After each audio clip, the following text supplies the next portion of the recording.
Buenos dias, buenos tardes, mga amigos, mga amigas, sa aking mga subscribers and followers sa YouTube at sa TikTok account ng Buenolo. Magandang araw po sa inyong lahat. Ako po ang inyong lingkod, Attorney Rene Bueno. So ngayon po ay tatalakayin natin itong napakainit na issue na talaga namang binabantayan ng buong sambayanan dahil sila po ay interesado kung ano ang mangyayari dito sa kaso o reklamong isinampa laban sa ating Vice Presidente na si Sara Duterte. So kahapon nagkaroon po ng pagdinig sa Senado at ang naging desisyon ay i-archive ang nasabing impeachment complaint laban sa Vice Presidente. So dahil dito marami pong katanungan ang ating tinanggap at kung ano daw po ang ibig sabihin ng pag-archive ng Senado sa kaso ng Vice President na si Sara Duterte. So ano nga ba ang ibig sabihin ng archive? So nangangahulugan ba ito na permanente nang binabasura ng ating Senado ang kaso o mayroon pa bang posibilidad na ito'y muling mabuhay, no? At muling i-revive ng ating mataas na kapulungan. So upang mas maintindihan natin ang usaping ito, samahan niyo po ako na balikan natin yung aking live discussion. Kasama po ang anchorman ng DZXL na si Rod Marcelino. Dito po sinagot ko po ang kanyang mga katanungan tungkol sa implikasyon ng pag-archive ng isang impeachment case.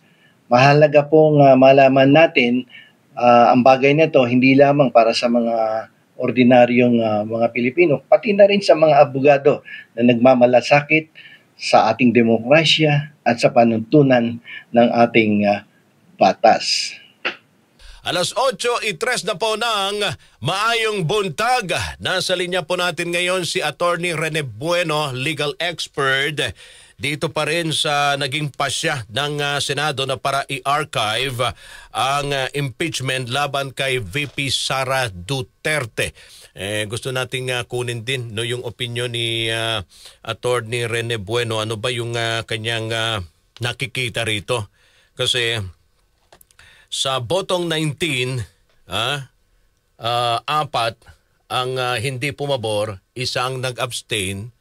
Ang sinasabi rito mga kasama, yung pag-archive sa impeachment complaint laban kay yung articles of impeachment against VP Sara Duterte, ito daw para hintayin no, na para ma-resolve ba yung mga appeal dyan sa Korte Suprema mga kasama, kaugnay nga rito sa desisyon, kontrobersyal na desisyon ng kataas-taasang hukuman nang sinasabi yung impeachment complaint unconstitutional. So mas minabuti ng Senado na para i-archive na ang kahapon ang inaabangan ng nakakarami, ano ba ang magiging pasya rito ng Senado? Itutuloy o hindi? Ganon lang yun eh. Itutuloy ba ang impeachment o hindi? Na perong opinyon, lalo tigit, ng karamihan ng mga kongresista, yung desisyon kahapon, malinaw na pabor ito sa Vice Presidente. Opo, nandiyan na ba si Attorney? Okay, balikan natin si Attorney Rene Bueno. Attorney, magandang umaga uli. Magandang umaga sa iyo, Rod, at sa inyong mga tagapakinig. Okay. Gusto ko lang pong kunin ang inyong opinion dito sa naging desisyon. 19 ng mga ng mga senador ang bumoto na para i-archive, 4 ang hindi pumaborito, isang nag-abstain, si Senator Ping Lacson. Pag sinasabi ng pag sinabing archive, ano po ang ano nyo rito tingin? Ito ba ay totally binasura na ba ito o may pagkakataon pa na para buhayin at dinggin uli itong impeachment? When we say archiving the case, it means the impeachment trial is halted and the Senate no longer acts as an impeachment court. Okay. So it prevents further hearings, evidence presentation, or voting on the articles of impeachment. But the good thing about archiving the case is that it can be reopened if the Supreme Court reverses its decision or if the House of Representatives files a new valid impeachment complaint in accordance with the instruction of the Supreme Court that everything must be processed at the right time, at the right place. Yun. Yun yung magandang at the right time, at the right place. Yes. Kailan po ito mangyayari? Yung right time.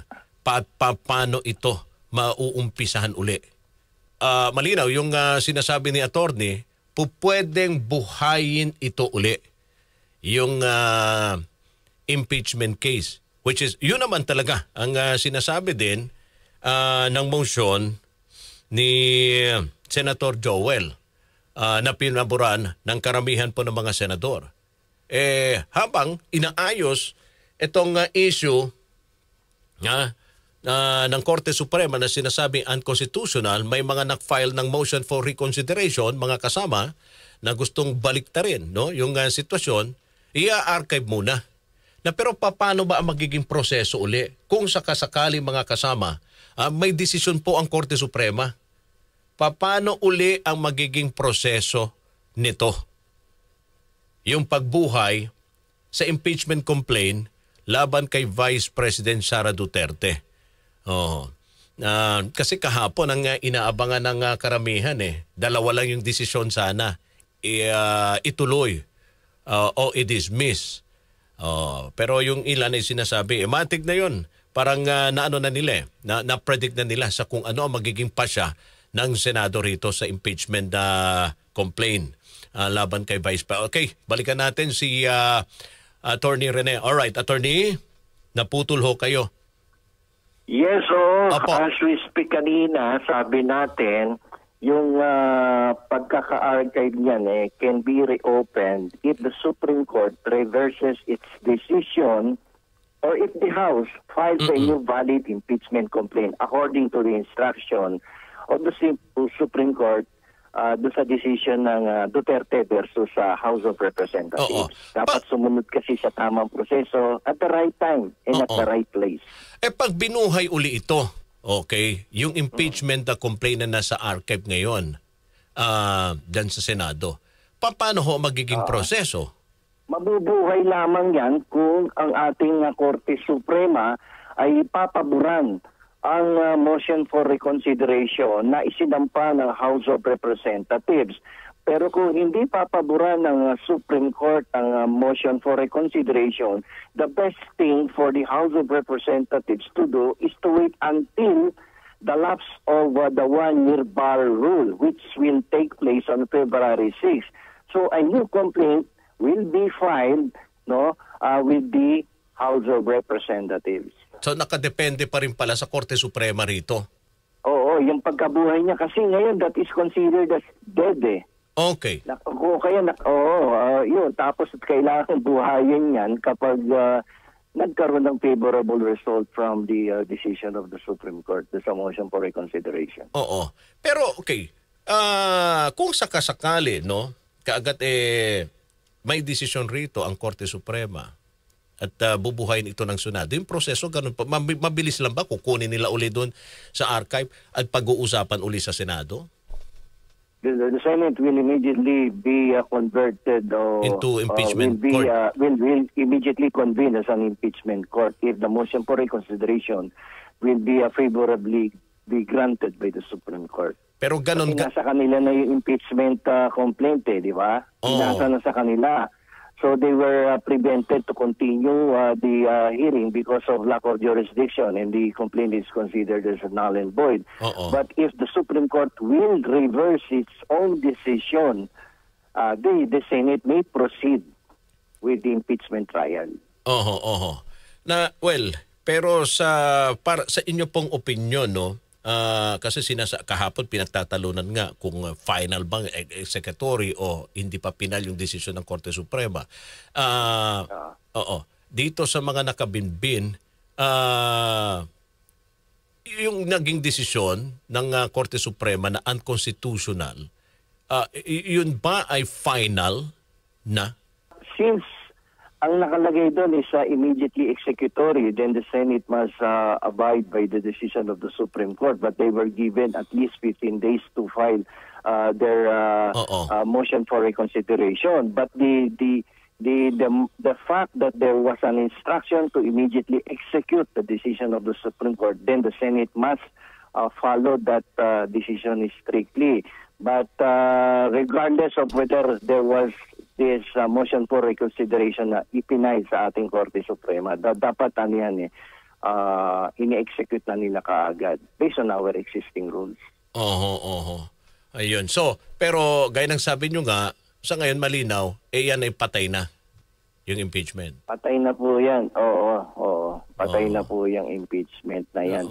Sa itong nakasala ngayon sa Senado na to. Dapat para mabuhay yan, favorable dapat yung MR.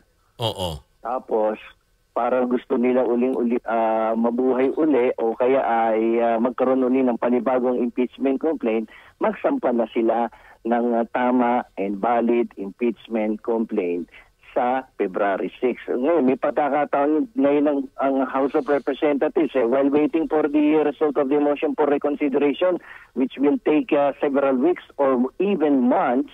No, kung ako sa House of Representatives, magpe-prepare na ako ng panibagong impeachment complaint, and be careful enough pagdating sa proseso kasi nasilipan sila ng error eh. Okay. So, kung magpa-file sila ngayon, posible, aabot yan sa susunod na taon na. Hindi sila magpapahinga. They need to file a new impeachment complaint by February 6 of 2026. Okay. So while waiting for the release of the decision of the Supreme Court in the motion for reconsideration, para simultaneous ang attack nila, mag-prepare ka na ng bagong impeachment complaint in time for the lifting of the one-year bar rule. Pero yung pagdinig rito dun sa final nilang motion for reconsideration, gaano katagal yan bago maglabas ng desisyon ng Korte? Depende po yan. Based on our history, it will take several weeks or even months, 1 month, 2 months, or 3 months. So it is advisable nga on the part of the House na while you are waiting for that, na hindi mo alam kung kailan ilalabas yan, mag-prepare ka ng bagong valid impeachment complaint in time for the lifting of the one-year bar rule on February 6. Okay. Sabi nyo nga, habang hinihintay dito sa motion for reconsideration na final sa Korte Suprema, ngayon dapat maghanda na, no, yung Kongreso.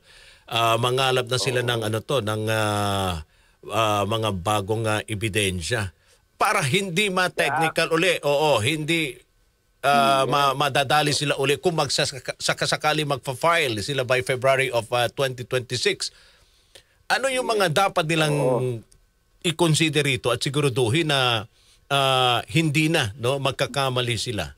Yes, if they will be opting for the first mode of filing an impeachment complaint, they need to make it sure that yung first mode kasi it should be filed by any private citizen as endorsed by one of the member of the House of Representatives, di ba? So, pag yun ang ginawa, yung katulad nitong nakaraan, dapat siguraduhin nila that it should be calendared within the period of 10 session days, and after that, within 3 session days, it must be referred to the Committee on Justice. And then the Committee on Justice, within 60 days, must submit its report to the plenary for affirmation of the impeachment complaint before it may be transmitted officially to the Senate of the Philippines. That is one thing that they failed to do according to the decision of the Supreme Court in the case of Duterte versus House of Representatives. Sabi kasi ng Supreme Court, there was a delay and there was a manipulation. This is the word that they use. There was a manipulation, no, and the House of Representatives cannot, no, exercise discretionary power in this case. They cannot manipulate. Their power is only ministerial in character. Therefore, dapat nung nakarating yan doon sa kanila within 3 days from the time it was filed, within 10 session days, dapat in-endorso na yung kinalendar tapos ni-refer kagad sa Committee on Justice. Kasi ang nangyari doon, they waited for the fourth complaint, which is under the second mode of filing an impeachment complaint. Yung 1/3 votes. Yeah. So kayo mismo, personal attorney, may nakikita din po kayong lapses doon sa pag-file nila ng ating mga ng mga kongresista. May nakikita ako kung mapapansin nyo sa aking YouTube vlog, ako pabor na dapat managot lahat ang accountable for dismissing funds. But nakita natin ang pagkakamali ng himimay ng ating Korte Suprema, ang mga procedures at rules dyan sa House of Representatives, at nakita nga na medyo nagkaroon ng pagkakamali ang ating mga kongresista pagdating sa pagsunod sa tamang proseso sa pagpapay ng impeachment complaint. Nagkaroon po ng pagkakamali. Sa akin kung may pagkakamali, aminin natin correct ang pagkakamali. Pero lahat po tayo, we are all for accountability. Dapat lahat ng public officials dapat managot. Pero tama kasi ang pinag-uusapan rito, pondo ng taong bayan. At gusto malaman ng publiko kung totoo ba na winaldas o wala. Ganun lang naman ang nais malaman. Kung totoo, dapat pananagutin. Kung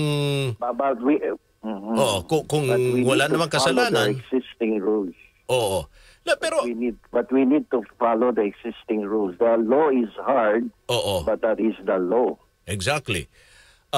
Pero hindi ba, hindi lang naman ito first time sumalang ang ating mga kongresista sa ganitong klaseng pagsasampa ng impeachment complaint. Bakit nagkamali pa at nagkaroon sila ng lapses? Alam niyo po kasi yung kanilang palaging sinasite na Francisco versus House of Representatives, it has a different set of facts. It has only 2 complaints, no? 2 complaints lang yan. But in the case of Duterte versus House of Representatives, 4 na impeachment complaints ang pinay. At yung 3 nga medyo tumambay muna sa kanto yung 3 at hinintay yung pang-4. Pagdating ng pag-4, biglang na-endorso kaagad sa ating Senado. Doon po nagkaroon ng technicality sapagkat yung tambay na pinag-intay mo ng matagal, biglang sinipa palabas ng bahay ni Kuya. Bahay ni Kuya. So, sa tingin niyo hindi ito ine-expect ng ating mga mambabatas sa Kongreso ang magiging desisyon? Palagi ko po nagulat ang ating membro ng House of Representatives dyan sapagkat akala nila kaya nilang gawa ng konting twist yung proseso sa impeachment complaint. Pero ang nangyari dito, katulad din doon sa nangyari sa Francisco versus House of Representatives, nagkaroon ng broader interpretation of Article 11 at saka doon sa impeachment complaint. So lumawak ng husto ang interpretasyon ng ating Korte Suprema. Pero bakang iniisip din ng ating mga mambabata sa mababang kapulungan dahil may separation of power, hindi makikialam ang Korte Suprema rito. Tama po ang sinabi ninyo. Meron po tayong tinatawag na separation of powers. Pero meron din po tayong tinatawag sa ilalim ng Article 8, Section 1 of the 1987 Constitution that if an agency or any branch or instrumentality of the government has abused its disposition of its functions and responsibility. The Supreme Court has an expanded power of judicial review. So hindi siya katulad nung araw na ang Supreme Court ay limitado ang pagre-review sa mga kaso o abuso na nangyayari sa ibang branches of the government. Kapag sinabi ng ibang branch of the government na this is a political question, tameme na ang ating Korte Suprema. Pero under the 1987 Constitution, the Supreme Court was conferred of this expanded judicial power of review na ngayon ay ginagamit ng ating Korte Suprema. If they can see that there is grave abuse of discretion amounting to lack or excess of jurisdiction in any branch instrumentality in the government, they can use this expanded judicial power of review. Oo. Okay. Kasi dito sa usapin ng separation of powers, attorney, iba-iba yung din rito opinyon ng mga eksperto dahil nga rito sa ginawang desisyon ng Korte Suprema. May mga nagsasabi na hindi tama na manghimasok ang Korte Suprema. Pero sabi nyo nga, may basihan dyan na pupwede pumasok ang Korte Suprema. Oo. So yun. Yes, tama po. Go ahead, attorney. Hindi pwedeng abusuhin ng isang branch of the government ang kanyang kapangyarihan, lalong-lalo na't nakakita ang another branch katulad ng Supreme Court ng abuso sa kapangyarihan. Otherwise, mawawala ang sustansya. Yung sustansya ng ating prinsipyo sa checks and balances ay mababaliwala. So ito yung kagandahan ng prinsipyo ng checks and balances at yung provision sa ilalim ng ating konstitusyon sa Section 1, Article 8 of the 1987 Constitution regarding the expanded judicial power of review. Okay. So balik ulit tayo doon sa naging desisyon ng Senado. Kasi ang sinasabi ng ilang mga kongresista, may halong politika, malinaw. Talagang pinabura nila si VP Sara rito. Well, para sa inyo, tama lang yung ginawang desisyon. Kung ang babasihan natin ay ang pagkautusan ng ating Korte Suprema, ay tama po ang ginawa ng ating Senado sa bagamat ito'y nakakalungkot na pangyayari. Sinasabi ko nga sa inyo, the law is hard but that is the law. They made a decision that is in compliance with our existing laws. So sabi ko nga, magpay na lang ng panibago. Although gusto natin na lahat ng public officials ay maging accountable. Lalong-lalo na nagkaroon ng mga missing funds dyan, hindi malaman kung saan ginasta. Pero yun na nga, kailangan sundin ng desisyon ng Korte Suprema at kung sinasabi nila na nagkaroon ng political maneuver dito, I don't think there is a political maneuvering here. Sumunod lang siguro ang majority of the members of the Senate. At yung iba kasi, kasi ang napapansin ko po dito ay mukhang ang pinaiiral ay ang bugso ng kanilang damdamin.